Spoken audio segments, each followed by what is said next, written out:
불가능한 작전. 서경이 거란과 공방을 주고받으며 힘겹게 성을 지키고 있는 사이 북쪽의 흥화진에서 양규가 움직이기 시작합니다. 양규는 흥화진을 잘 지켜내긴 했으나 거란이 물러난 게 아니라 더 깊숙이 진격한 사실을 알고 있었기에 고민이 이만저만이 아니었습니다. 거란의 대군이 고려를 향해 칼을 들이밀고 있다는 사실은 전혀 변함이 없었거든요.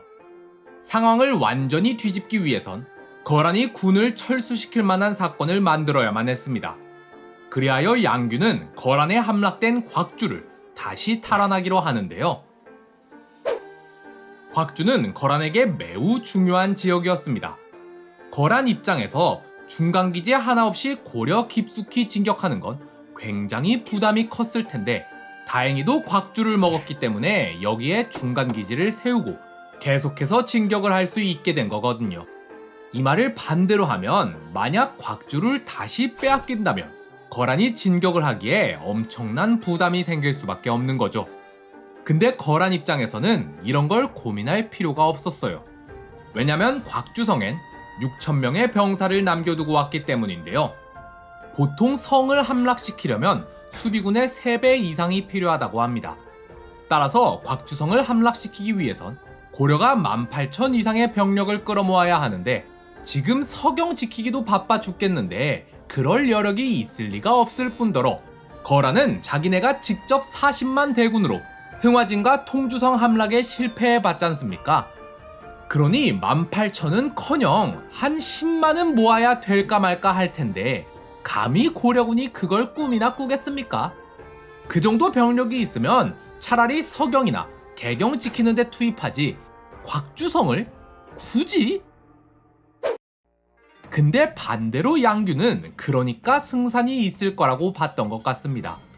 어차피 쳐들어올 리 없으니까 경계도 게을리할 거고 적의 허를 찌를 수만 있다면 충분히 해볼만하지 않을까요? 근데 아무리 그래도 곽주성 탈환 작전은 너무 하이리스크 하이리턴이었습니다. 흥화진에는 애초에 병사가 3,000밖에 없었는데 이것도 7일간의 전투로 꽤 많이 죽었을 겁니다. 그러니 양규가 동원할 수 있는 병력은 고작 700밖에 안 돼요. 700이라니 6,000이 지키는 성을 고작 700으로 탈환한다? 말도 안 되는 일이죠. 괜히 쳐들어갔다 실패하면요. 그냥 6,000이 멀리서 700명 오는 거 보고 성문 열고 뛰쳐나와서 정면으로 붙어도 거의 10대1 싸움이에요. 그래서 고려군 전멸하면 흥화진마저도 위험해지지 않을까요? 물론 잘 되면 좋죠. 근데 승산도 없는 싸움에 이렇게 큰 리스크를 감수하면서까지 굳이 실행을 한다? 흥화진 내에서도 반대하는 사람이 많았을 걸로 생각됩니다. 하지만 양규는 기어코 이 작전을 실행하겠다면서 700명의 병사와 함께 성 밖으로 출진하는데요. 곽주성 탈환. 양규는 일단 통주성으로 가서 병력을 충원합니다. 통주성에서 1,000명의 병사를 충원한 양규는 그대로 곽주성으로 진격하는데요. 승패를 가르는 요소는 속도였습니다. 잠시라도 주저했다가 군을 움직인 사실이 적에게 발각되면 공성은커녕 야전에서 전멸을 당할 수도 있습니다. 따라서 양규는 한시도 쉬지 않고 곧장 곽주성으로 달려갔는데요. 아쉽게도 곽주성 탈환 작전이 어떤 과정으로 전개됐는지는 기록에 남아있질 않습니다.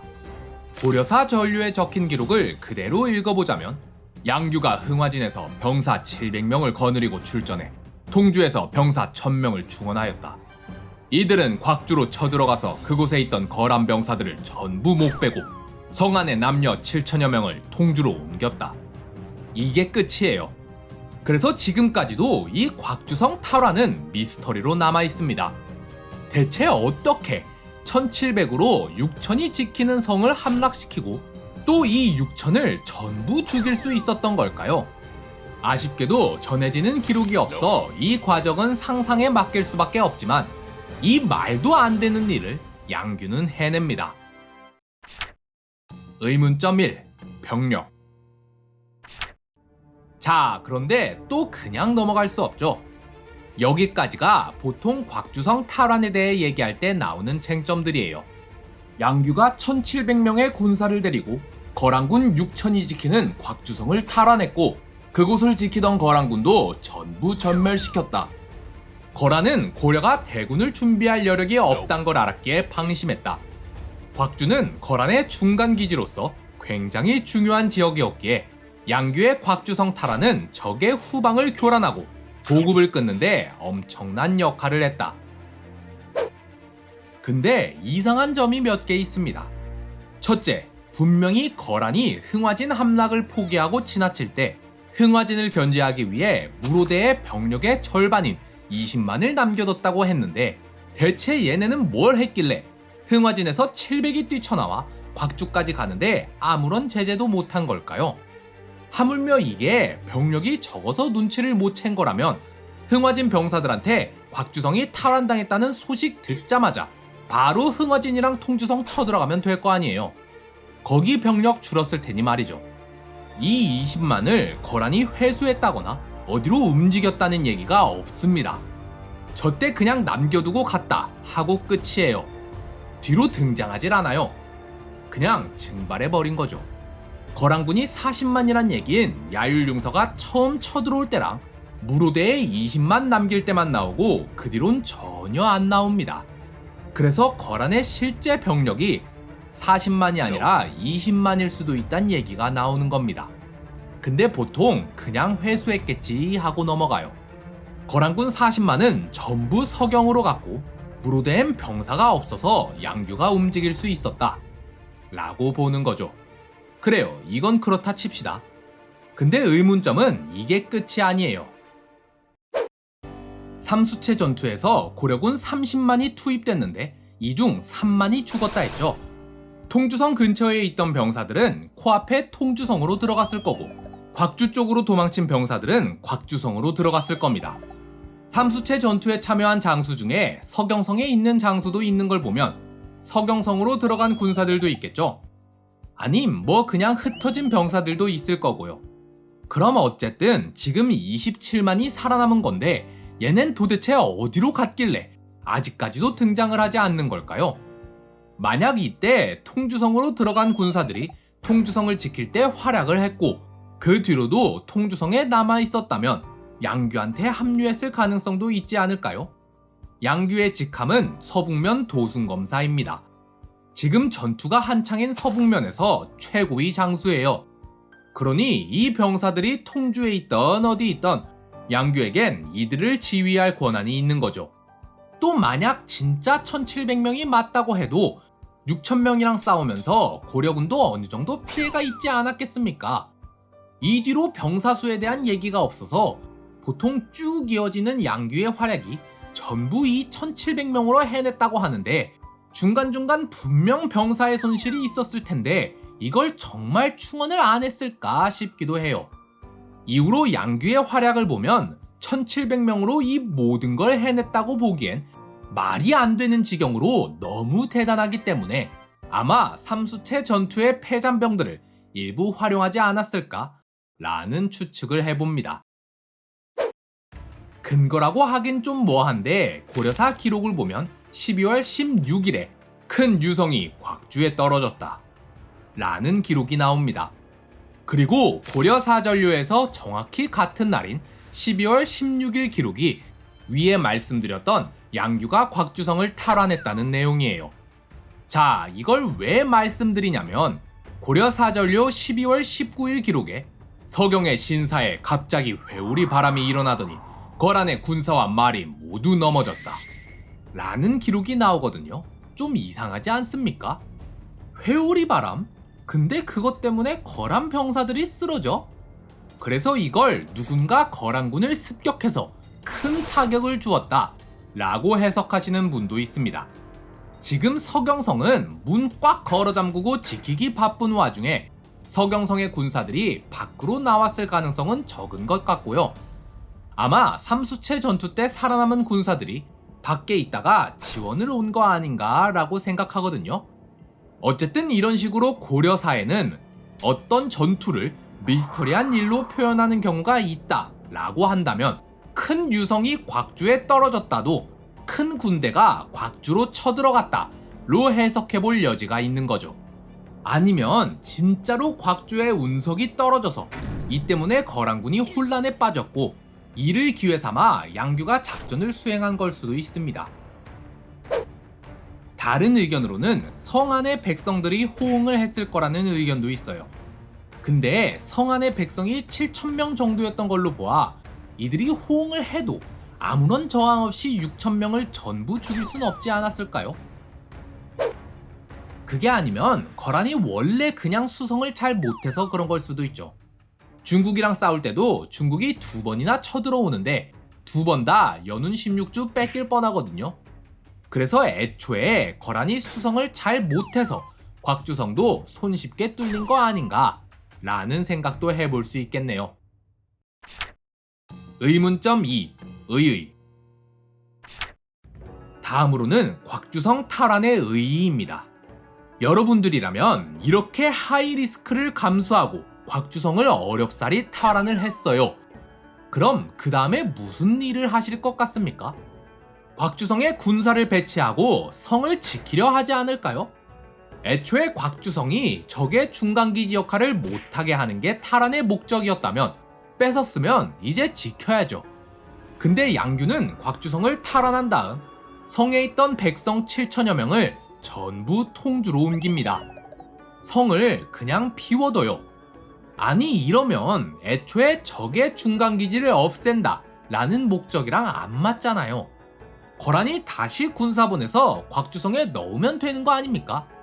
게다가 사실 곽주보다 큰 도시인 안북 대도호부가 이미 거란한테 넘어갔기 때문에 곽주를 차지한다고 해서 적의 중간기지가 사라진 것도 아니에요. 그래서인지 야율융서도 곽주성 탈환당했다니까 별 신경 안 쓰고 그냥 쭉 직진하거든요. 그럼 곽주성 탈환의 진짜 의의는 과연 무엇일까요? 저는 양규가 백성을 옮겼다는 걸 보니 백성을 구하는 게 진짜 목표였을 거라고 봅니다. 이후로도 양규는 적에게 포로로 잡힌 백성을 구하는데 아주 혈안이 돼 있습니다. 그래서 이 곽주성 탈환도 사실 적의 중간기지를 없애려는 게 아니라 여기에 갇힌 백성을 구하기 위해 실행한 작전이 아닐까 라고 생각을 해봅니다. 정리를 하자면 곽주성 탈환은 지금까지도 미스터리한 작전으로 남아 있습니다. 목적도 정확히 모르겠고 과정은 더더욱 미스터리죠. 보통 해석하기로는 일단 군사 수는 양규의 1700 결사대가 맞다고 봅니다. 이들이 어떻게 했는진 몰라도 곽주성을 탈환하고 성을 지키던 거란군 6,000명을 전부 죽였고요. 곽주성 탈환의 의의는 적의 중간기지를 없앰으로써 보급에 엄청난 타격을 줬다 라고 해석합니다.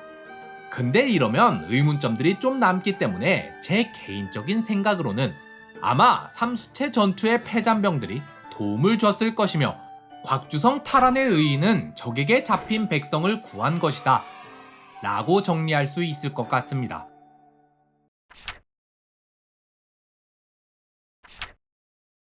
거란의 진격. 앞서 곽주성 탈환 편에서 여러 의문을 제기했지만 일단 제 의견은 차치하고 통설대로 갑시다. 양규는 흥화진에서 700명, 통주성에서 1000명의 군사를 동원해 총 1700명으로 거란군 6000명이 지키는 곽주성을 탈환해낸 걸로 말이죠. 얼마 안 있어 야율융서도 곽주가 탈환당했다는 보고를 받습니다. 이 소식은 거란군에게 굉장히 치명적이었습니다. 지금 서경까지 진격한 상황에서 곽주성은 거란의 중요한 중간기지였는데 여길 빼앗겼으니 거란은 보급에 큰 차질을 빚게 되는데요. 애초에 거란은 너무 많은 대군을 동원했기에 처음부터 보급이 문제였습니다. 제가 그 시절 보급량까진 정확히 몰라서 한번 대충 계산해 봅시다.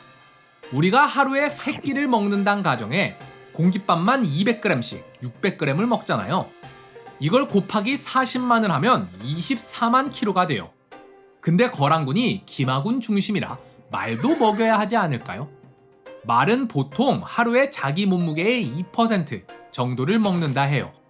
옛날엔 말이 작았다고 하니까 진짜 작게 잡아서 말 한 마리가 한 300kg라 했을 때 하루에 6kg를 먹는 거예요. 정확하지 않아요. 대충 하는 거예요. 근데 얘네가 주력이 기병이었잖아요. 많을 땐 말을 무려 100만 마리나 키웠대요.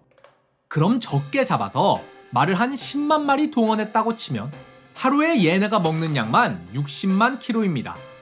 앞에서 사람이 24만 킬로 먹는다 했으니 반찬까지 하면 대충 40만 킬로라 칠까요? 그럼 사람이랑 말이 하루에 먹는 양만 무려 100만 킬로인 거예요. 어마어마하죠? 그럼 말 한 마리가 한 100kg씩 나른다 했을 때 하루에 식량 나르는 말만 1만 마리가 필요합니다. 근데 하루 만에 왕복할 수 있나요? 한 열흘 단위로는 움직여야 하지 않을까요? 그럼 10만 마리죠? 10만 마리 추가됐네요. 그럼 60만 킬로 더 날라야 하잖아요. 그니까 이게 보급이 진짜 말도 안 되게 힘듭니다. 그러니 애초에 거란은 이 전쟁을 길게 끌 수가 없었어요. 길어야 1월 안에는 승부를 봐야 했습니다. 그래서 며칠 공격하다 안 되면 그냥 지나치고 또 며칠 공격하다 안 되면 그냥 지나치고 이러면서 서경까지 온 건데, 아니 지금 아직 서경도 못 뚫었는데 그나마 갖고 있던 곽주마저 빼앗겼다니 거란에겐 그야말로 청천벽력과 같은 소식이었을 겁니다. 자, 이제 야율융선은 선택을 해야 합니다. 이대로 후퇴를 할지 아님 서경을 끝까지 공격할지 말이죠. 그런데 여기서 야율융선은 또 한 번 비장의 카드를 발동합니다. 거란의 필살기, 그냥 지나치기 작전. 아니 지금 곽주까지 빼앗긴 마당에 서경마저 그냥 지나친다? 이건 만약에 실패하면 지금 고려 함락이고 뭐고 거란이 떼죽음 당할 수도 있어요. 따라서 거란군 내부에서도 반발이 상당했으리라 추측되는데요. 근데 또 야율융서 입장에서도 여기까지 와서 그냥 돌아가기에는 체면이 말이 아닙니다. 친정 시작하자마자 첫 번째 사업인데 송나라도 아니고 고려도 못 이기고 퇴각한다? 결국 야율융서는 끝까지 자신의 뜻을 굽히지 않습니다. 1010년 12월 16일 이날에 거란의 군주가 서경을 공격하였다가 함락시키지 못하자 포위를 풀고 동진하였다. 현종의 몽진. 한편 북쪽에선 사활을 건 전투가 계속되고 거란은 거침없이 진격해오고 있는 이때 고려 조정은 과연 뭘 하고 있었을까요? 고려 조정의 분위기는 그야말로 처참했습니다. 앞서 거란이 서경에 당도했을 때 이미 친조하겠다는 표문을 올렸으니 아마 그때부터 항복 얘기가 나왔을 걸로 보입니다. 시간이 지날수록 관료들 사이에서 항복의 물결은 점점 거세지고 심지어 조정을 버리고 도망치는 자들까지 생겨나는데요. 그러던 중 12월 27일 지체문이 개경에 당도합니다. 지체문은 서경성에서 거란군을 여러 번 물리치며 활약했으나 도주하던 적을 너무 깊숙이 쫓아가는 바람에 역공을 맞아 패퇴하고 말았는데요. 이때 거란군이 곧장 서경성을 포위해버렸기 때문에 지체문은 성으로 돌아갈 수가 없어져서 말을 돌려 개경으로 향했던 거죠. 1010년 12월 28일 지체문은 자신의 패전과 서경의 상황을 구체적으로 보고합니다. 그러자 이제 조정의 의견은 완전히 항복으로 굳어졌습니다. 이미 서경의 주력군이 패배한 상황에 서경이 과연 얼마나 더 버틸 수 있을까요? 서경 다음은 바로 개경입니다. 야율융서가 서경을 포기하고 다시 진격을 시작한 게 12월 16일이었는데 28일이면 벌써 12일이나 지났으니 이미 개경에는 야율융서가 다가오고 있다는 소식도 전해졌을 겁니다. 그럼 조정에서는 서경이 이미 함락당했을 수도 있다고 생각하지 않았을까요? 그러니 관료들 사이에서는 더 늦기 전에 빨리 항복을 해야 한다는 의견이 줄을 이룹니다. 발해가 멸망했듯 거란의 말발굽에 온 강토가 짓밟혀 아예 흔적도 없이 사라져버릴 바엔 차라리 굴욕적일지라도 항복하고 목숨을 부지하는 게 더 이상의 피해를 줄이는 게 누가 봐도 합당해 보였죠. 복수도 살아야 할 수 있는 거 아닙니까? 거란군이 개경에 당도한 뒤엔 너무 늦습니다. 그땐 더 굴욕적이고 더 비참한 항복을 해야만 하겠죠.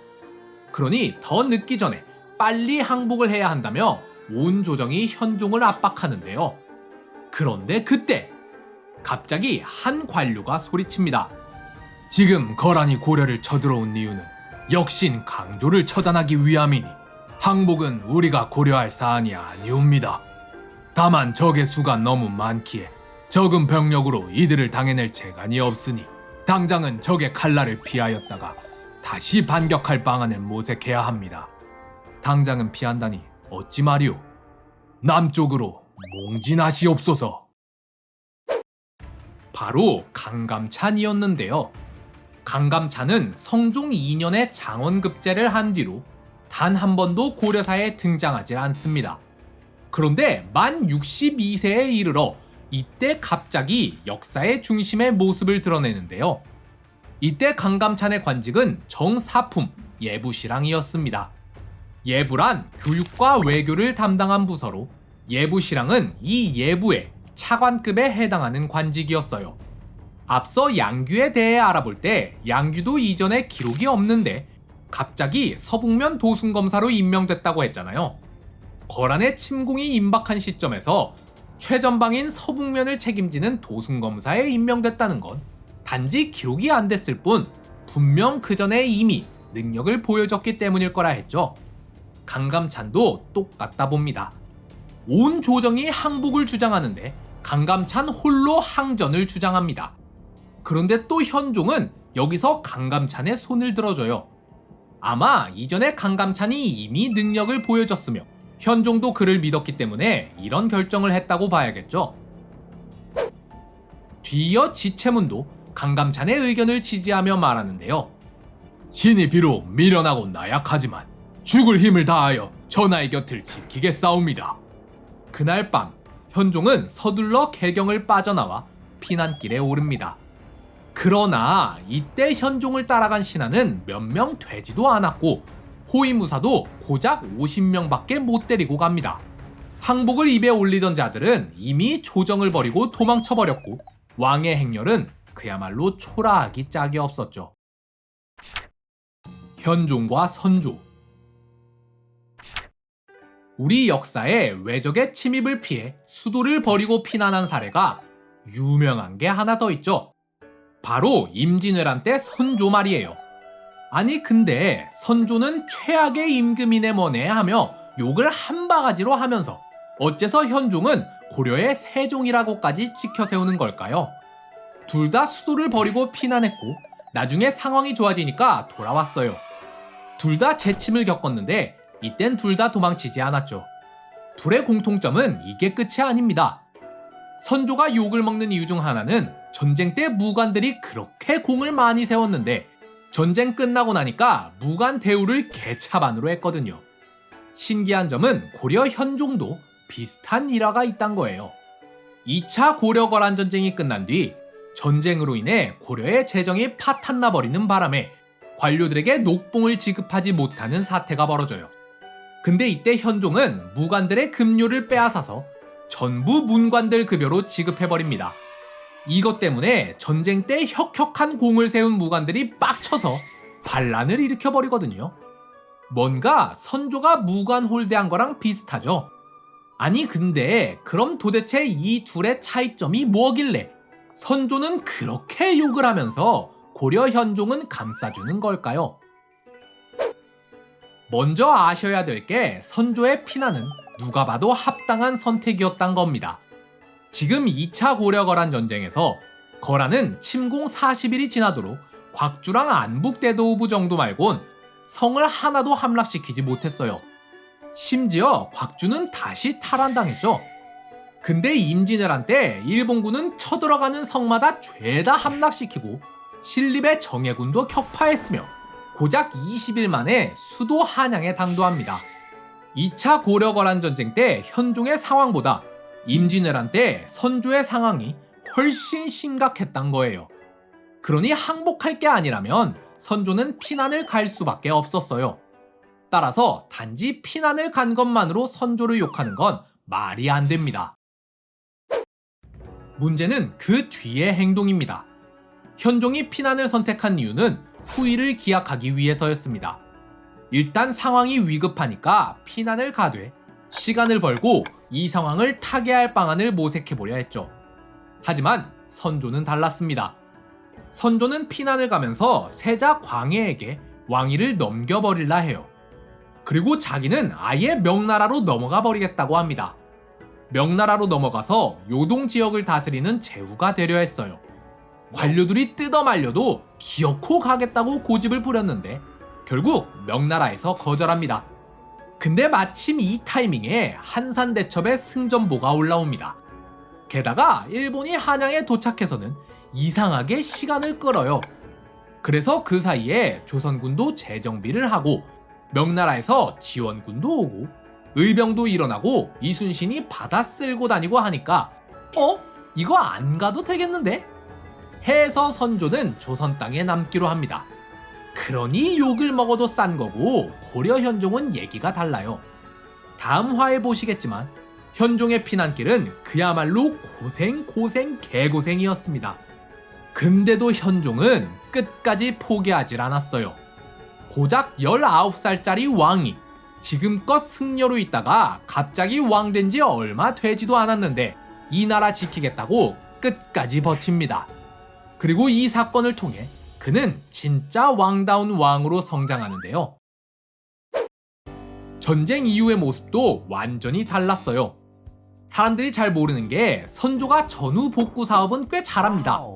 근데 원래 하던 습관 못 버려서 또 갈라치기 하고 광해군 시기 질투하고 무관 홀대하고 전쟁 땐 도망쳤으면서 이제 와서 자기 왕권 다시 세우려고 별짓 다 하는 게 이런 게 영 성군다운 모습이 아니라서 선조는 욕을 먹습니다. 근데 고려 현종은 달랐어요. 현종은 고려의 약점과 단점을 정확히 파악하고 평생에 걸쳐 이것들을 개선해 나갑니다. 또 무관홀대한 것도 사실 이 시절엔 군부의 고위직을 전부 문관이 차지하고 있었어요. 양규도, 강감찬도, 강조도 전부 문관이었죠. 그래서 공을 세운 문관들한텐 잘해줍니다. 무관은 애초에 고위직을 차지하지 못했어요.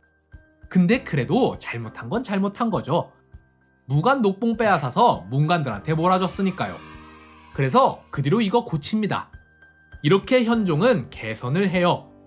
누구와 달리 말이죠. 그래서 고려가 건국된 뒤로 최대의 국난을 맞은 이 시기에 고려는 최고의 발전을 이룩하게 됩니다. 누구 덕분에요? 현종 덕분에요. 그래서 현종을 성군이라 하고 선조를 암군이라 하는 겁니다. 자, 어쨌든 이렇게 현종이 피난을 결정하고 소수의 수행원들과 함께 남쪽으로 피난을 가기 시작하는데 그때 저 멀리서 한 무리의 고려군이 다가오더니 이렇게 외칩니다. 저놈이 왕이다! 당장 저놈을 쳐 죽여라!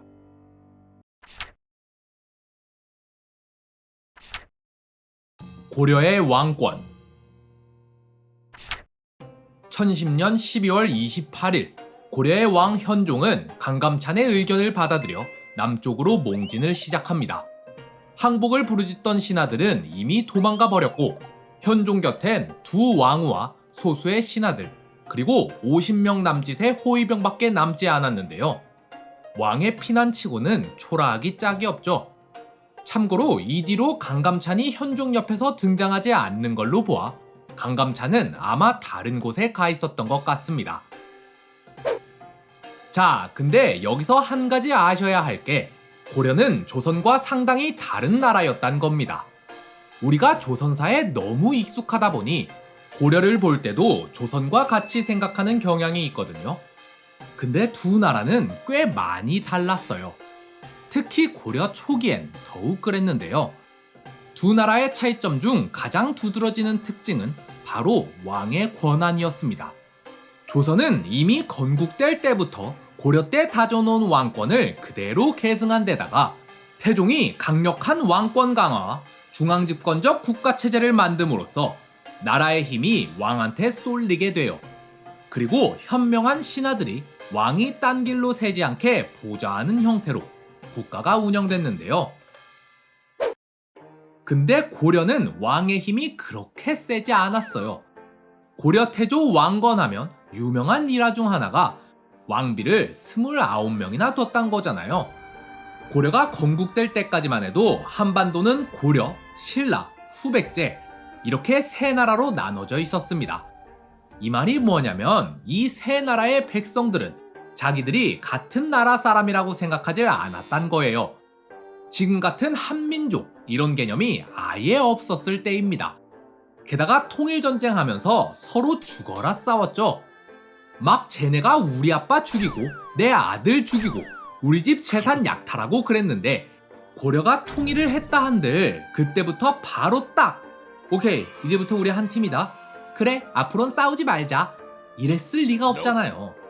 뿐만 아니라 각 지방 호족들이 과장 좀 보태서 그 지역을 다스리는 왕처럼 군림하던 시기였어요. 그러니 막 고려에 붙었다 후백제에 붙었다 하면서 누구랑 손잡을지를 계속 바꿨단 말이에요. 그래가지고 왕건이 통일한 다음에 이거 이대로는 안 되겠다 싶어서 뭐 해요? 각 지역의 유력 호족 딸들을 전부 아내로 드립니다. 이때 그나마 가장 강력한 동맹이 혼인 동맹이었거든요. 그래서 전부 혼인으로 엮어서 동맹을 맺어버린 거예요. 그니까 고려의 국가체제는 어떻게 보면 강력한 왕이 각 지방을 전부 다스리는 게 아니라 전국에 있는 호족들이 연합국가를 형성한 다음 그 연합국가의 대표로 왕을 세운 것 같은 그런 느낌이었단 겁니다. 물론 지금 현종 시기는 고려가 건국된 지 100년 정도가 지났을 때잖아요. 그동안 왕이 가만히 앉아만 있었던 건 아닙니다. 고려 성종 때 이것 좀 개선해 보려고 지방행정제도를 개편해요. 그래서 중앙집권력도 좀 강화하고 왕권도 좀 강화하고 했는데 그래도 아직 조선에 비해선 한참 모자랐습니다. 자, 그럼 이렇게 지방호족이 각기 권한이 세고 왕권이 약한 시기인데 지금 왕이 수도를 포기하고 피난을 가기 시작했단 말이에요.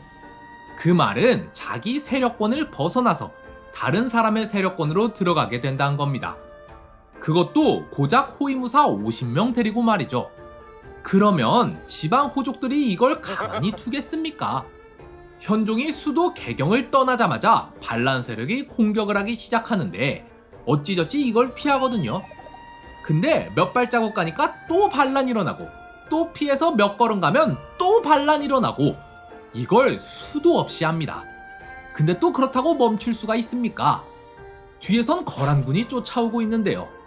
그니까 이 현종의 피난길은 그야말로 생사의 고비를 수도 없이 넘나드는 죽음의 외줄타기였다고 보시면 됩니다. 현종의 몽진. 피난 시작 바로 다음 날인 12월 29일 현종은 지금의 경기도 연천 지역인 적성현 단조역이라는 곳에 다다릅니다. 그런데 그때 저 멀리서 한 무리의 군사들이 다가오더니 갑자기 현종을 향해 화살을 쏘기 시작하는데요. 그러자 지체문이 호위병과 함께 말을 타고 달려가 화살을 쏘며 적들을 물리칩니다. 그렇게 적이 물러나자 왕의 행렬은 다시 길을 나서기 시작하는데 얼마 안 가서 이들이 또다시 나타나 화살을 쏘며 공격해옵니다. 지체문도 다시 말을 타고 뛰쳐나가 다시 한번 이들을 물리치는데요. 이들이 어째서 왕을 공격했는지는 정확히 모르지만 이유야 뭐 뻔하지 않습니까? 왕위를 빼앗거나 아니면 뭐 납치해서 돈을 요구하거나 그것도 아니면 거란에 갖다 바치고 포상을 받거나 이 중 하나였겠죠 뭐. 그렇게 두 번이나 죽을 고비를 넘긴 현종은 그날 날이 저물어서야 겨우겨우 창화연에 도착합니다. 창화연은 지금의 경기도 양주 지역입니다. 근데 왕이 창화연에 도착하자마자 아전, 그러니까 지방의 하급 관리라고 보시면 돼요. 이 아전이 현종을 찾아와 이렇게 묻습니다. 폐하께서는 저의 이름과 얼굴을 아십니까? 아니, 왕이 지방의 하급 관리까지 어떻게 합니까? 현종은 애써 못 들은 척하며 대답을 회피했는데요. 그러자 아전은 한 사람을 시켜서 이렇게 외치게 합니다. 하공진이 병사들을 이끌고 왔다. 그러자 깜짝 놀란 지체문이 되묻습니다. 하공진이 무슨 이유로 여길 왔단 말이냐? 최충순과 김응인을 잡으러 왔습니다. 하공진. 자, 여기서 갑자기 왜 하공진 얘기를 하냐면 하공진과 유종은 목종 말기에 개경에서 왕을 호위하는 자리에 있던 무관들입니다. 근데 강조가 정변을 일으켜서 군대를 끌고 개경으로 쳐들어오니까 이 둘은 곧장 강조 편으로 붙어버렸어요. 그렇게 강조의 정변이 성공하고 강조가 정권을 잡자 이 둘은 동북면 쪽에 배치되는데요. 아마 거란이 쳐들어올 것 같으니까 국경 지역을 방어하기 위해 유능한 장수들을 북쪽에 배치하면서 이들도 동북면으로 배치된 것 같습니다. 근데 이때 하공진이 조정의 허락도 받지 않고서 멋대로 군사를 움직여서 여진족을 쳐들어갑니다. 근데 또 쳐들어갔으면 승리라도 하던가 오히려 패배해서 다시 도망오거든요. 그러니까 이 소식을 들은 유종이 이때 고려에 들어와 있던 여진족 족장과 그 수행원들까지 총 95명을 전부 죽여버려요. 자, 이거 봐요. 여진족 족장도 95명이나 끌고 움직이는데 현종이 고작 호위무사 50명 데리고 피난을 갔다는 게 어느 정도로 심각한 상황인지 아시겠죠? 어쨌든 유종이 이 여진인들을 죽이는데 문제는 이 여진족은 같은 여진족끼리도 부족마다 나눠져 있어서 누구는 고려랑 친하고 누구는 고려랑 싸우고 이랬단 말이에요. 근데 이때 고려에 들어와 있던 여진인들은 고려랑 친해지려고 들어온 거였어요. 근데 유종이 화풀이로 얘네를 다 죽여버렸죠. 그래서 이것 때문에 온 여진족들이 전부 고려에 적대적으로 돌아서 버립니다. 심지어 거란한테 달려가서 말을 1만 필이나 바치면서 고려를 정벌해달라고 부탁까지 해요. 이때 고려는 강조가 정변을 일으켜서 목종을 죽인 지 얼마 안 됐을 때란 말이에요. 근데 괜히 거란이 이걸로 트집 잡을까봐 대충 그냥 왕이 교체됐다고만 말해놨는데요. 근데 여진인들이 거란한테 가서 이것도 전부 까발려버립니다. 그래서 거란이 이때다 싶어서 이걸로 트집 잡고 고려로 쳐들어온 거예요. 자, 그니까 지금 이 하공진이란 유종이 조정의 허락도 없이 여진족 쳐들어갔다가 발려가지고 도망온 주제에 또 화풀이 한다고 여진족 죽이고 이것 때문에 고려가 숨기고 있던 비밀도 다 까발려지고 이렇게 상황이 심각해지니까 고려 조정에선 이 둘을 섬으로 유배보내버리거든요.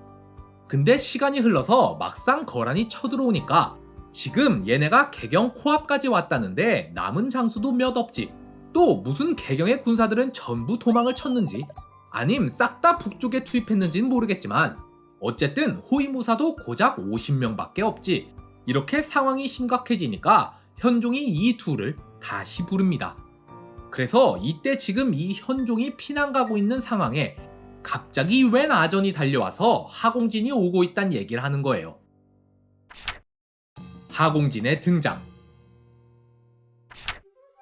근데 이상한 점은 하공진이 왜 왔냐고 물으니까 왕을 호위하기 위해서가 아니라 채충순과 김응인을 잡으러 왔다고 하잖아요. 아마 이 둘이 하공진 유배 보낼 때 주도해서 그런 것 같거든요. 그래서 이 얘기를 듣자마자 김응인은 바로 도망쳐버려요. 그러고 나서 남은 사람들이 생각해보니까 뭔가 이상한 게 지금 얘가 왕을 지키러 오는 게 아니라 뭔가 공격하러 오는 것 같단 말이에요. 아니나 다를까 그날 밤이 되자 웬 장사들이 왕의 숙소를 급습합니다. 그러자 왕을 호종하던 신하들이 대부분 도망쳐버리는데요. 이제 진짜 몇 명 남지도 않았어요. 지체문이 몇 없는 군사들과 함께 어떻게 열심히 막고는 있는데 이게 아무리 생각해도 못 버틸 것 같단 말이죠. 그렇게 날이 밝자 지체문은 일단 두 왕후부터 대피시켜서 도봉사라는 절로 가 있으라 합니다. 그러곤 직접 현종이 탄 말의 고삐를 잡고선 샛길로 빠져나와 적을 따돌린 후 이들도 도봉사로 향하는데요. 얼마 후 채충순 같은 관료들도 알아서 몸을 피해서 도봉사로 다시 모입니다.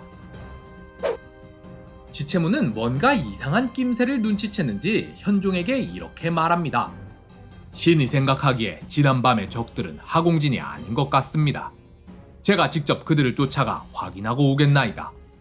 그러나 현종은 지금 자기가 믿을 수 있는 장수는 지체문 하나뿐인데 그마저 도망쳐버리면 정말 끝장이라는 생각에 이를 허락하질 않는데요.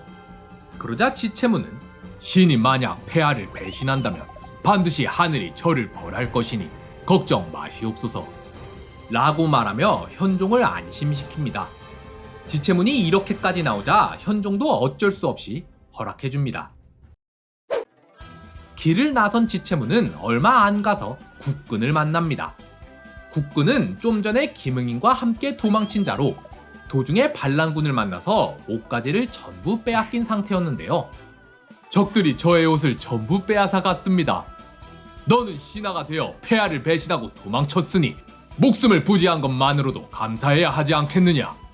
그때 때마침 이곳을 지나가던 하공진과 유종일행이 지체문을 만납니다. 공은 어찌하여 지난날 폐하를 습격한 것이오? 그게 무슨 말이오? 나는 지금 폐하를 호위하러 가는 중이오. 오는 길에 패전한 병사들을 발견해 그들과 함께 서둘러 폐하께 가고 있소이다. 그렇게 오해가 풀린 지체문은 하공진과 그가 거느린 군사 20명을 데리고 나아가 지난밤 적들이 훔쳐간 말 15피를 되찾아 다시 왕에게 돌아옵니다.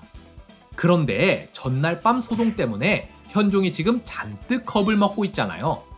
그래서 지체문은 도중에 멈춰서서는 하공진에게 이렇게 말합니다. 내가 그대들과 함께 간다면 분명 폐하께서 크게 놀라실 것입니다. 내 먼저 폐하께 가서 상황을 전달할 테니 그대들은 조금 뒤에 오시는 게 좋겠습니다. 그러곤 홀로 현종을 만나러 갔는데 지체문이 돌아왔다는 소식에 현종은 기뻐하며 문 밖으로 뛰어나와 그를 맞이합니다. 지난밤 소동은 하공진이 벌인 일이 아니었습니다. 신이 하공진을 만나 오해를 풀고 적들이 훔쳐간 말도 되찾아왔으니 폐하께선 놀라지 마시옵소서. 그렇게 오해가 풀리고 하공진과 유종이 찾아오자 현종은 그들을 위로합니다. 강화협상 1010년 12월 30일 현종 일행은 양주에 도착합니다. 이때 하공진이 현종에게 말하는데요. 애초에 거란이 쳐들어온 명분은 역적 강조를 처단하기 위해서였습니다. 헌데 이미 저들이 강조를 붙잡았으니 만약 사신을 보내 강화를 청한다면 저들은 분명 군사를 돌릴 것이옵니다. 하공진은 직접 사신이 돼서 거란 진영으로 나아가 강화를 체결하겠다고 나섭니다. 현종은 뭔가 불안했는지 점을 한번 쳐봤는데 길조를 얻자 마침내 이를 허락하는데요. 그렇게 하공진과 고영기는 표문을 받들어 거란 진영으로 나아갑니다. 근데 앞서 거란의 침입을 막기 위해 고려에서 거란으로 보낸 사신들이 모두 억류당한 데다가 이미 전쟁 중인데 다짜고짜 적진을 찾아갔다간 무슨 봉변을 당할지 모르겠죠.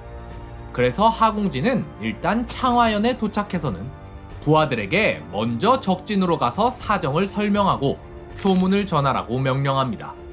그렇게 부하들이 적진을 향해 출발했는데 원래 얼마 안 있어 거란의 선봉이 창화연에 도착해버리는데요.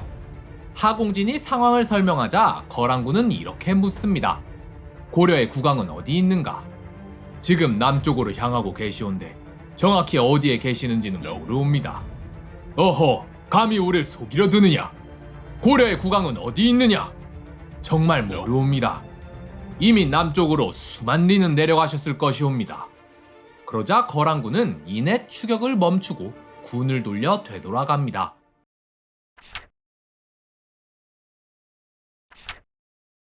개경 함락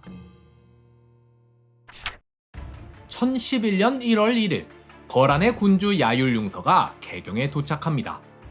사실 거란군 입장에서도 개경으로 진격하면서 걱정이 이만저만이 아니었을 겁니다.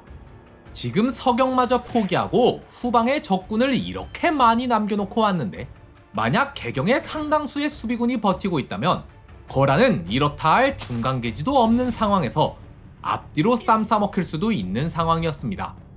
하지만 다행히도 고려의 왕과 신하들은 수도를 텅 비우고 전부 도망쳐버렸는데요. 개경의 군사들이 저항했다는 기록조차 없는 걸로 보아 거란군은 아마도 개경에 무혈입성을 한 것 같습니다.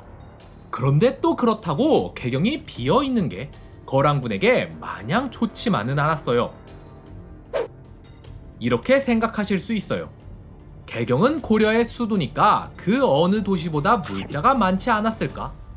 그럼 거란이 보급을 좀 못하더라도 개경의 물자로 어느 정도 버틸 수 있을 테고 그동안 대안을 마련하면 되지 않을까? 라고 말이에요. 그런데 그게 또 그렇지만은 않습니다. 일단 개경에 어느 정도의 물자가 남아있었는지가 기록으로 전해지질 않습니다. 근데 아마 얼마 없었던 것 같아요. 거란군이 개경에 오래 머무르지를 않거든요. 그래서 야율용서는 화가 치밀어 올랐는지 개경에 입성하자마자 태묘와 궁궐 그리고 민가까지 모조리 불태워버립니다. 이때 각종 기록이나 문헌뿐만 아니라 이전 시대의 유물까지 전부 소실돼버리는 바람에 고려는 문화적으로 큰 타격을 입습니다. 가장 큰 피해는 바로 고려 초기의 역사서가 전부 사라져버린 건데요. 이 때문에 지금까지도 고려 초기의 기록이 너무 부실해요. 만약 거란군이 개경에 오래 머무를 생각이었다면 이렇게 들어오자마자 전부 불태워버리질 않았겠죠. 따라서 이미 개경이 건질 게 하나 없는 상태였기 때문에 분노한 야율용서가 그냥 전부 불살라버린 게 아닐까요? 더 큰 문제는 현종이 이미 남쪽 멀리 도망쳐버렸단 겁니다. 야율용서가 애써 개경까지 온 이유는 그래도 왕이라도 잡으면 빨리 항복을 받아낼 수 있지 않을까? 이 생각 때문이었어요. 근데 지금 현종이 이미 남쪽으로 튀어버려서 이걸 또 잡으러 가도 시간이 얼마나 걸릴지 장담할 수가 없습니다. 문제는 지금 음력으로 1월 1일이니까 양력으론 이미 2월 초거든요. 좀만 있으면 봄이 와요. 그럼 얼었던 강이 녹고 길은 진창이 됩니다. 김하군을 운용하기엔 최악의 조건이 돼버리는 건데요. 이게 싫어서 거란이 한겨울에 그 추운데 쳐들어온 거예요. 그래도 겨울엔 강이고 땅이고 다 얼어 있으니까 김하군으로 쭉쭉 달릴 수가 있잖아요. 근데 지금 봄이 찾아오면 상황이 완전히 뒤바뀌어요. 그래서 애초에 거란군은 전쟁을 1월 이후까지 지속할 수가 없었어요. 보급도 보급인데 날씨도 아주 큰 문제였던 거죠. 그런 상황에 지금 현종이 튀어버렸으니 야율용서는 그 분풀이로 개경을 통째로 불태워버린 게 아닐까 싶은데요. 근데 지금 이로부터 이틀 전에 하공진이 강화 협상하려고 표문 갖고 출발했잖아요. 12월 30일에 하공진이 출발하고 1월 1일에 야율용서가 개경에 입성한 다음 1월 3일에 하공진이 드디어 거란 진영에 도착합니다. 고려의 국왕께서는 진심으로 거란의 진영으로 나와 직접 폐하를 뵙길 원하고 계시옵니다. 허나 거란의 군대가 두렵고 심지어 내란까지 발생해버리는 바람에 일단 남쪽으로 피난을 가셨습니다. 이에 신등이 보내어 먼저 표문을 전하게 하셨으니 청컨대 폐하께서는 속히 병사들을 거두어 주시옵소서. 고려 국왕이 직접 와서 항복할 테니까 일단 군사들부터 걷어달라는 얘기인데요. 거란 입장에서도 지금 상황에 이 제안이 그렇게 나쁘지 않았습니다. 이제 와서 또 현종 잡으러 남쪽으로 진격해봤자 어느 세월에 잡을 수 있을지도 모르겠는데 어쨌든 이렇게 현종이 직접 항복하러 온다니까 이것만 제대로 받아내면 명목상으로 전쟁은 이긴 거잖아요. 그래서 야율용서는 일단 이걸 허락합니다. 단 서경에서 한번 당했죠. 그때도 표문 올려놓고서 안 왔잖아요. 그래서 이번엔 사신으로 온 하공진을 인질로 잡습니다. 눈물겨운 왕의 피난길. 자, 그럼 이 시각 현종은 뭘 하고 있었을까요? 현종은 아직 거란이 철수를 할지 말지 모르니 일단 계속 남쪽으로 나아갑니다. 1월 1일 거란이 개경에 들어온 이날에 현종은 경기도 광주에 머물고 있었어요. 근데 얼마 전에 왕후들이랑 잠깐 떨어져서 따로 대피를 했는데 그 뒤로 왕후를 못 찾고 있어서 현종은 걱정이 이만저만이 아니었습니다. 그래서 지체문한테 명하여 왕후를 찾아오라 했는데 다행히도 지체문이 금방 왕후를 찾아서 모시고 와요. 그러자 현종은 기뻐하며 3일간 휴식을 취했는데요. 1월 3일 하공진이 거란 진영에 도착해 표문을 전하고 체포당했죠. 이 소식이 현종에게 전해지자 현종과 신하들은 강화 협상이 어그러져서 이제 하공진마저 잡혔고 거란이 계속 쫓아올 거라 생각한 것 같습니다. 그러니까 이제 완전히 끝났다는 생각에 신하들은 고작 6명만 남고 나머진 전부 도망쳐버리는데요. 최충순, 유종, 김응인, 박충숙, 장현우, 주저 이렇게 딱 6명만 남아요. 김응인은 이전에 도망쳤다고 했는데 그새 다시 돌아왔네요. 아마 국군이랑 같이 돌아왔던 것 같아요. 지체문은 호위병이라 여기에 포함이 안 된 듯합니다. 어쨌든 거란이 다시 쫓아올 것 같은데 여기서 계속 쉴 수가 있나요? 초라한 왕의 행렬은 다시 남쪽으로 길을 재촉하는데요. 다음날 지체문이 현종에게 제안을 하나 합니다. 폐하를 호종하던 자들이 전부 도망쳐버렸으니 어두운 밤을 틈타 간사한 적들이 쳐들어올까 염려됩니다. 정컨대 남아있는 신하들의 관모에 묘식을 꽂아서 혹시 모를 도적대와 구분되게 하심이 어떠하옵니까? 급습을 당할 경우 당황할 수 있으니 지금 진짜 아군만 딱 표시를 해놓자는 거죠. 현종은 이를 허락합니다. 그 다음 날인 1월 5일 유종이 아뢰입니다. 폐하, 신의 고향인 양성이 여기서 멀지 않으니 그곳에서 잠시 쉬어 가시옵소서. 이에 현종은 양성으로 가서 하룻밤 묵는데요. 근데 그날 밤에 유종과 김응인이 멋대로 왕이 타는 말의 안장을 뜯어서 고을 사람들에게 줘버립니다. 아마 분위기가 심상치 않음을 눈치채고 일단 돈 되는 거라도 좀 줘서 진정시키려 했던 것 같은데요. 아니나 다를까 다음날 날이 밝자 왕을 대접해야 할 고을 아전들이 전부 도망쳐버립니다. 그러자 유종과 김응인이 현종에게 묻습니다. 상황이 위급하니 일단 두 왕후부터 각자 고향으로 피신시킨 다음 호위무사도 전부 해산시키시옵소서. 그 후 동쪽 방면으로 가서 위급한 상황에 대비하셔야 하옵니다. 아니, 상황이 위험하다면서 호위무사를 전부 해산시키라니 이게 말이 될 소린가요? 현종이 지체문에게 의견을 묻자 지체문은 갑자기 대성통곡을 하며 이렇게 말합니다. 지금 이 위급한 상황에야말로 마땅히 인의에 따라 행동해야 하지 않겠사옵니까? 왕후를 버리고서 살기를 구하다니요. 신은 차마 그런 짓만은 할 수 없사옵니다. 그대 말이 옳다. 이후로도 지체문은 현종의 마음을 풀어주기 위해 활로 날아가는 새를 맞추는 묘기를 보여주는 등 온갖 정성을 다합니다. 그러나 유종과 김응인은 달랐습니다. 왕의 행렬이 천안부에 이르자 둘은 이렇게 말하는데요. 폐하, 신들이 먼저 나아가 음식을 마련한 뒤 폐하를 영접하겠나이다. 그래놓고는 현종이 이를 허락하자 둘은 그 길로 도망쳐버립니다. 김은부 1월 7일 현종이 공주에 도착하자 공주 절도사 김은부가 마중 나와 예를 갖추며 일행을 맞이합니다. 아니 폐하, 이게 무슨 몰골이시옵니까? 신이 감히 성상께서 산을 넘고 물을 건너 서리와 눈까지 맞아가며 이렇게 극한의 상황에 이르시게 되리라고 어찌 생각이나 하였겠습니까?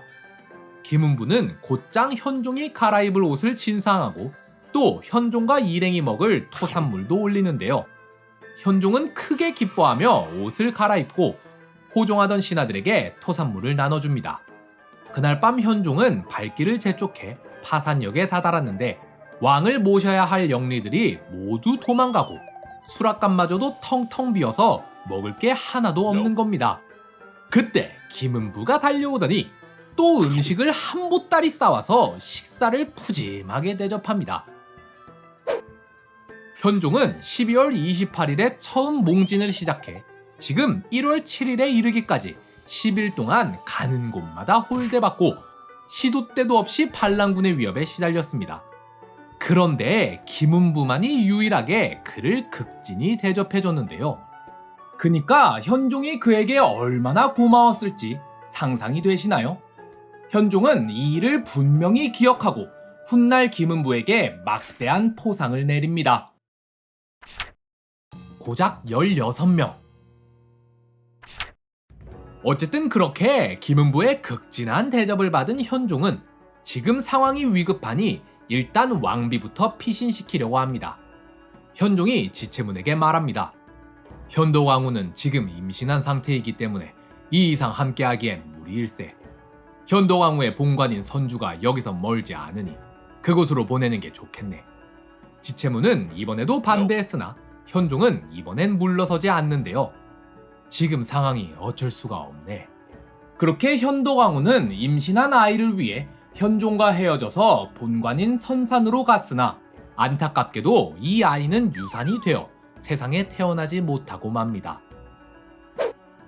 현도왕후를 보낸 일행은 계속해서 길을 나아가 마침내 여양현에 도착하는데요. 그런데 이쯤 되니까 여태 현종을 호위하던 병사들마저 지칠 대로 지쳐서 더 이상 못 참겠는지 반란을 일으키려고 합니다. 그러자 이를 눈치챈 지체문은 조용히 현종에게 말하는데요. 과거 태조께서는 통일대업을 이루실 때 공이 있는 자에게는 비록 조금일지라도 반드시 상을 내리셨습니다. 그와 마찬가지로 폐하께서도 지금 이 험난한 고비를 넘기시려면 따르는 자들에게 상을 내리시어 그들의 마음을 얻으셔야 하옵니다. 그러자 현종은 여태 그의 곁에 남은 16명의 병사들에게 전부 중윤이라는 관직을 내립니다. 중윤이 뭐 특별한 건 아니고 최하위 품계예요. 아마 군졸들이 양반도 아니었던지라 최하위 품계라도 줘서 신분 상승을 시켜줬던 것 같습니다. 아니 근데 현종이 처음 출발할 때 군사 50명 데리고 출발했다 했잖아요. 그리고 중간에 하공진이 20명을 충원했으니 총 병사가 70명이어야 되는데 지금 이 중에 16명밖에 안 남았다니 이 몽진길이 어지간히도 힘들었나 보죠. 전주절도사 조용겸. 다음 날인 1월 8일 현종 일행은 전주 삼례역에 다다릅니다. 그러자 전주절도사 조용겸이 나와 왕을 맞이하는데요. 현종이 전주에 머무르고 갈지 아니면 그냥 지나칠지를 고민하자 옆에 있던 박섬이 말합니다. 폐하, 전주는 과거 후백제의 땅이었기에 자칫 위험할 수 있사옵니다. 청컨대 그냥 지나치시옵소서. 그래, 그게 좋겠구나. 이 박섬이 누구냐면 거란이 곽주 점령하고 안북대도읍으로 나아가니까 안북도부사가 성을 버리고 도망쳤다고 했잖아요. 그래서 백성들도 전부 도망가고 거란이 안북부 그냥 꽁으로 먹었다고요. 그때 도망친 안북도부사가 바로 이 박섬이에요. 아마 남쪽으로 도망치다가 어찌저찌 왕을 만나서 일행에 합류한 것 같은데요. 운도 좋죠. 어쨌든 그렇게 현종은 박섬의 의견을 받아들여 전주를 그냥 지나칩니다. 그리고 지금의 전라북도 완주군에 있는 장곡역이란 곳에 다다라 거기서 밤을 보내려 하는데요. 그런데 그때 갑자기 웬 사람들이 소란을 피우며 왕의 숙소로 다가옵니다. 알고 보니 전주절도사 조용겸이 전중소감 유승건과 함께 왕을 납치하려고 사람을 모아온 건데요.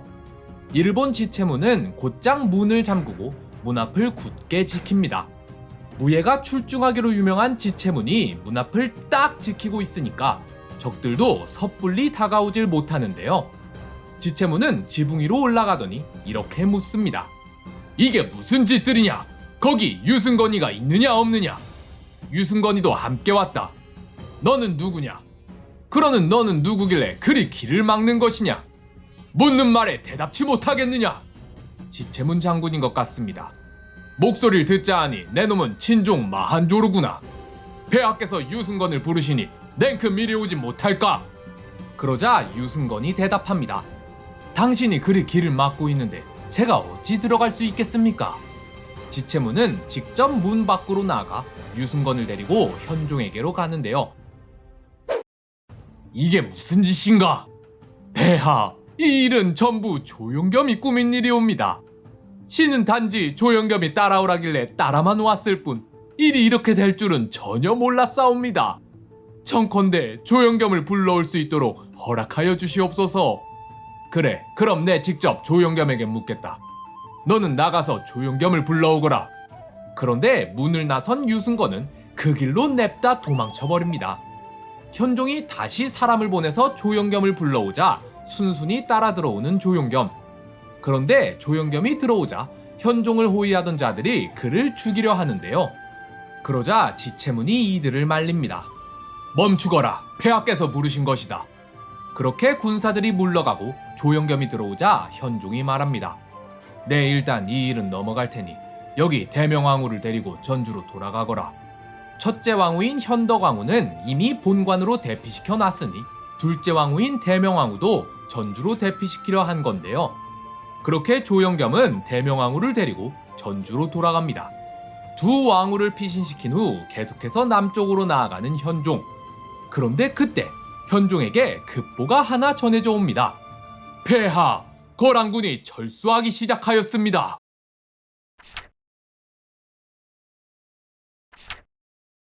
철군 1011년 1월 1일 거란군은 고려의 수도 개경에 무혈 입성합니다. 그로부터 이틀 후인 1월 3일 하공진이 도착해 거란 황제 야율융서에게 표문을 올리는데요.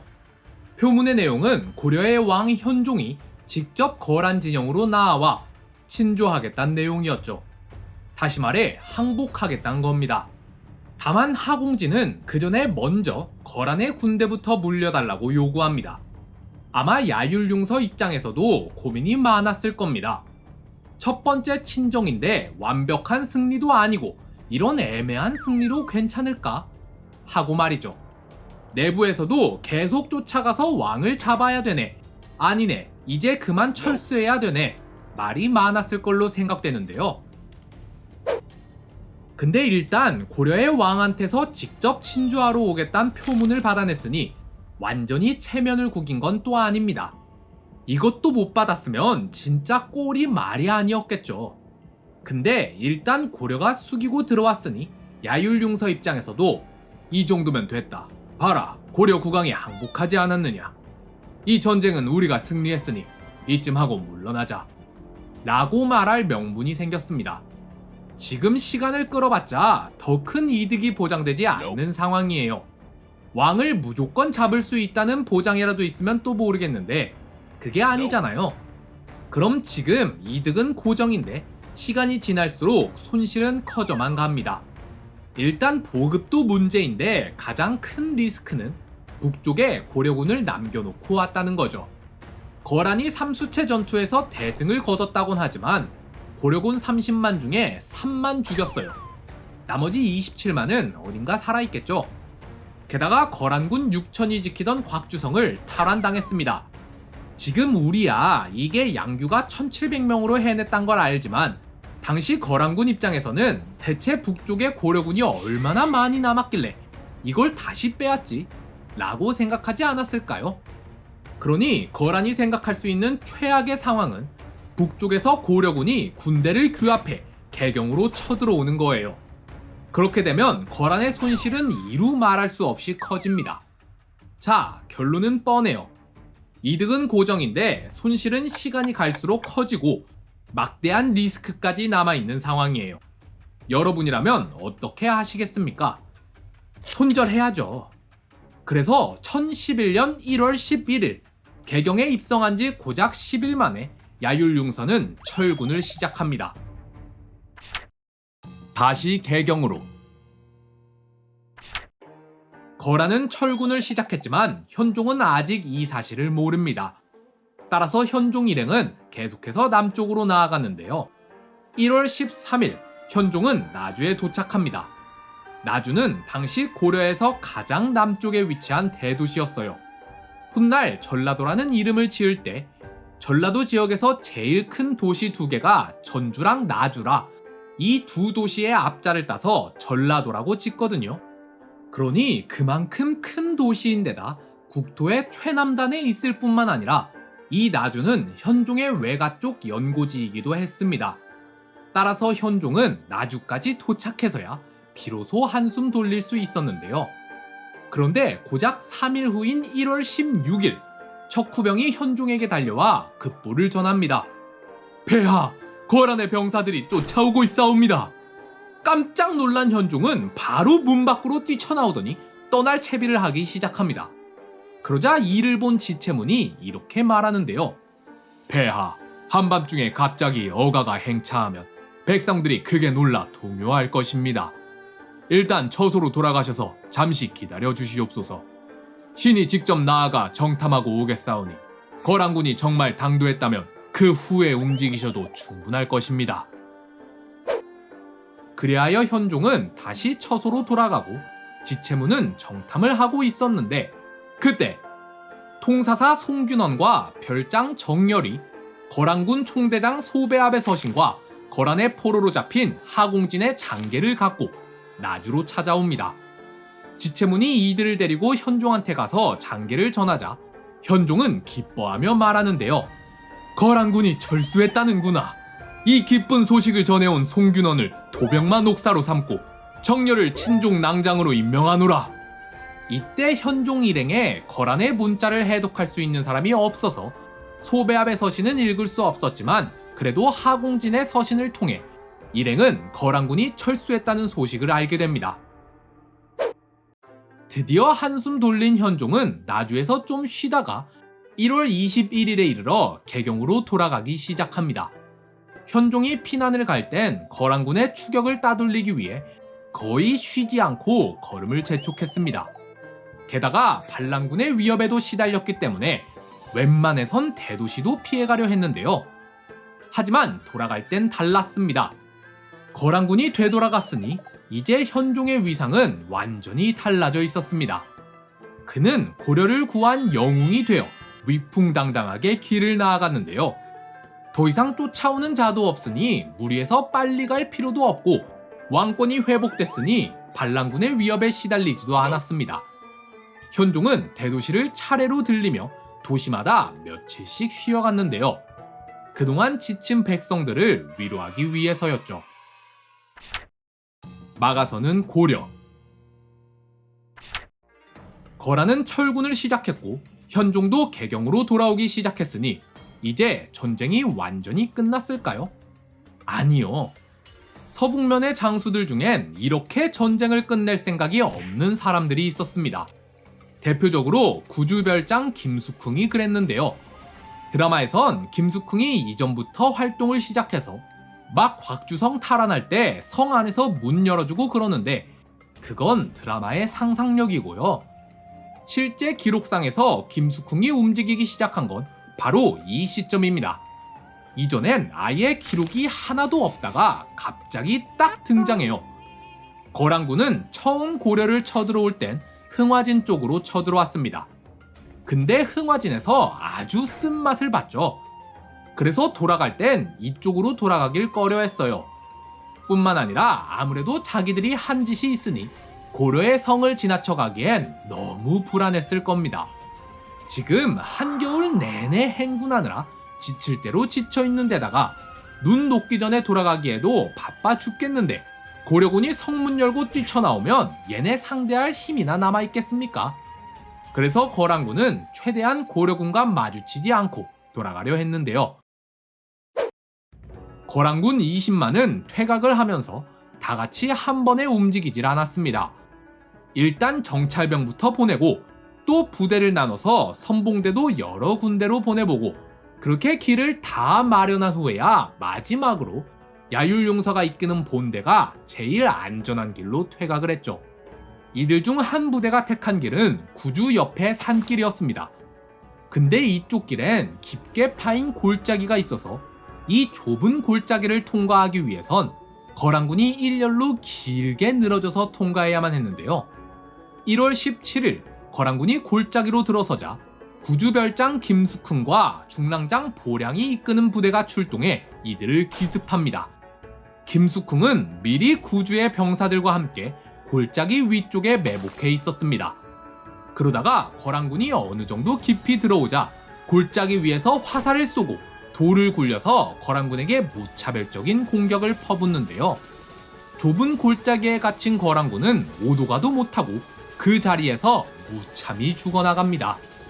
이날 김숙흥은 무려 1만의 거란군을 죽이는 데 성공합니다. 김숙흥의 병사가 몇 명이었는지는 기록이 없어서 정확히 알 수가 없습니다. 포로 탈환전.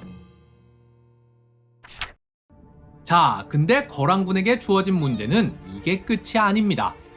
거란은 지금 고려로 쳐들어온 지 2달이 넘도록 개고생을 했는데 현종의 항복문서 하나 빼고는 이렇다 할 수확이 없는 상황이에요. 야율용서도 고생한 병사들에게 포상을 내려야 하는데 뭐 땅을 빼앗았습니까? 뭘 했습니까? 얻은 게 하나도 없잖아요. 그러니 병사들에게 줄 게 마땅치 않은 상황이었습니다. 이 상황에서 거란 병사들에게 주어진 최고의 포상은 바로 약탈입니다.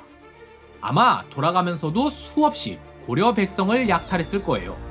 근데 이 시절에 약탈품 중 최고의 가치를 지닌 물건이 뭐였을까요? 바로 사람이죠. 거란은 수만의 고려인들을 포로로 잡아갑니다. 이게 바로 야율융서가 병사들에게 내린 최고의 선물이었어요. 포로로 잡힌 고려인들은 거란으로 끌려가서 평생토록 노예 생활을 해야 할 겁니다. 그걸로 끝인가요?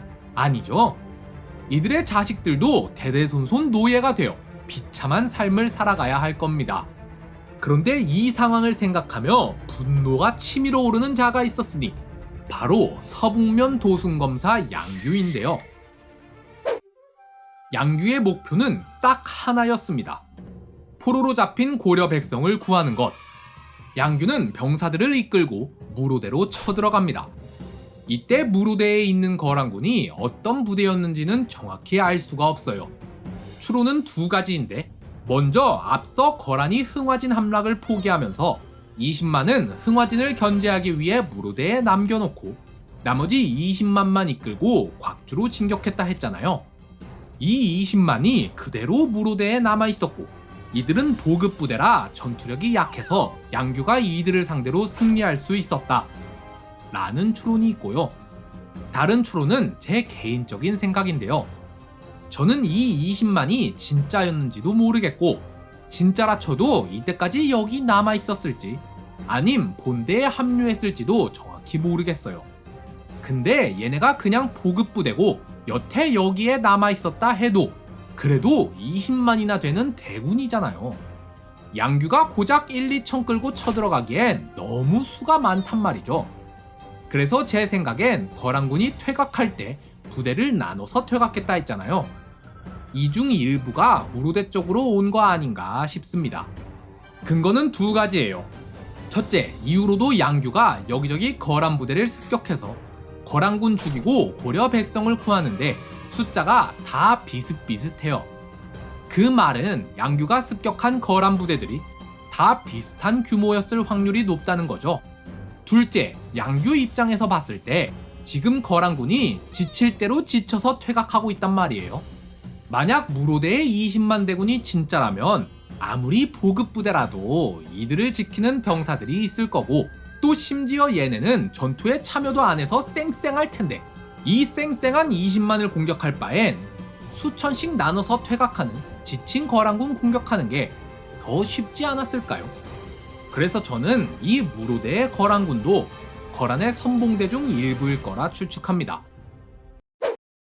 어쨌든 김숙흥의 구주전투가 있고 바로 다음 날인 1월 18일 양규는 무로대의 거란군을 공격해 거란병사 2천여 명을 죽이고 고려 백성 3천여 명을 구출합니다. 뒤이어 양규는 곧장 이수로 달려가 여기서도 거란과 전투를 벌인 다음 이 전투가 끝나자마자 또 성령으로 달려가 거란군 2,500여 명을 죽이고 고려 백성 1,000여 명을 구출해냅니다. 일단 여기까지 하고 양규는 3일 정도 재정비를 한 듯합니다. 기록상에는 김숙흥이 언제부터 양규에게 합류했는지가 안 적혀 있는데 저는 이때 합류를 했을 거라 봅니다. 왜냐면 이 다음 전투가 대박이거든요. 1월 22일 양규는 여리참에서 거란군을 격파하여 거란군 1,000여 명의 머리를 베고 고려 백성 1,000여 명을 구출해냅니다. 이날 양규는 3번의 전투를 벌여 3번 다 승리를 쟁취합니다. 이제 양규의 결사대는 그야말로 복수의 화신이나 다름없었습니다.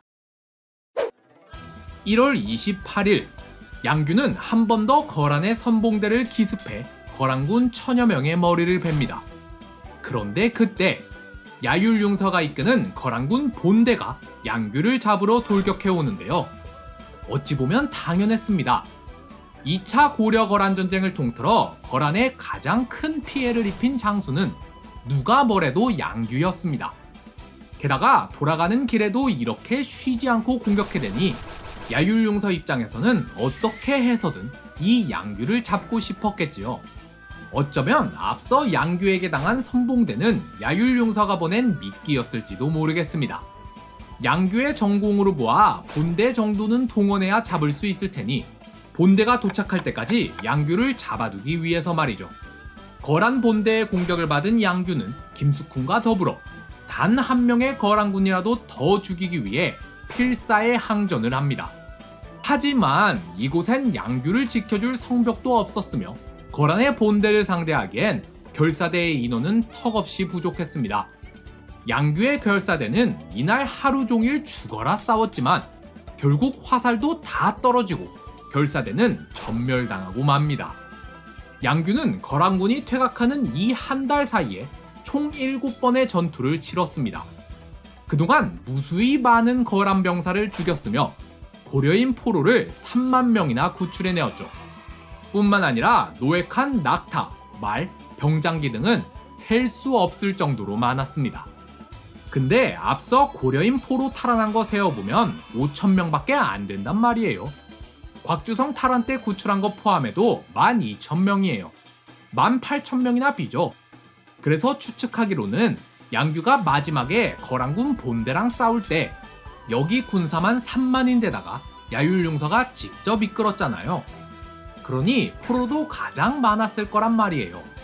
그래서 양규가 이때 도망치지 않고 전멸을 당할 때까지 치열하게 싸운 이유가 여기 잡혀있는 수많은 포로들을 구출하기 위해 자신의 목숨을 바친 게 아닐까 생각합니다. 무신 양규. 거란군은 마침내 압록강에 다다릅니다. 처음 고려를 쳐들어올 땐 한겨울이라 강이 얼어 있었지만 지금은 이미 강이 녹아 있었습니다. 아무렴 어떻습니까? 이제 이 강만 건너면 거란 땅인데요. 그렇게 거란군이 도하를 시작하고 절반쯤 강을 건넜는데 그때 흥화진사 정성이 추격대를 이끌고 거란군을 기습합니다. 거란의 병사들은 고려군의 공격을 피해 서둘러 강을 건넜으나 이 와중에 또 수많은 거란군이 익사당하고 맙니다. 이처럼 거란군은 퇴각하면서 엄청난 피해를 입었습니다. 고려군의 공격으로 죽은 병사만 해도 엄청난데 한겨울에 계속 행군하느라 얼어 죽은 병사도 수없이 많았겠죠. 게다가 거란이 자랑하는 수많은 군마들도 극한의 추위에 수없이 죽어나갔을 거라 추측됩니다. 이 때문인지 송나라 역사서인 속자치통감 장편에는 이 전쟁에 대해 이렇게 기록해놨는데요. 거란이 대군으로 고려를 정벌했으나 왕순이 여진의 병사를 합쳐서 거란군을 대패시켰다. 귀족과 병사, 수레 중에 돌아온 것은 거의 없었으며 관리들도 태반이 전사했다. 여기서 여진과 병사를 합쳤다고 한 부분은 아마 이때 송나라에선 전투가 벌어진 강동 육주 지역을 여진 땅으로 잘못 알고 있어서 여진과 병사를 합친 걸로 착각한 것 같은데요. 중요한 건 그게 아니라 제3자인 송나라가 보기에 이 전쟁은 거란이 대패하고 고려가 승리한 걸로 보였단 겁니다. 이 정도로 거란에 큰 피해를 준 데에는 분명 양규의 활약이 독보적이었습니다. 양규가 흥화진을 지키지 못했다면 전세가 순식간에 거란 쪽으로 기울었을 것이며 양규가 곽주성을 탈환하지 못했다면 거란이 퇴각하지 않았을지도 모릅니다. 게다가 양규가 퇴각하는 거란군을 계속해서 요격하지 않았다면 무려 3만에 달하는 고려 백성이 노예가 되어 거란으로 끌려갔을 겁니다. 그렇기에 양규는 거란의 2차 침공으로부터 고려를 구한 1등 공신이며 서희와 강감찬의 견주어도 손색 없을 정도로 위대한 장수임이 틀림없습니다. 이쯤 되면 양규에게 무신이란 칭호를 붙이기에 손색 없지 않나요?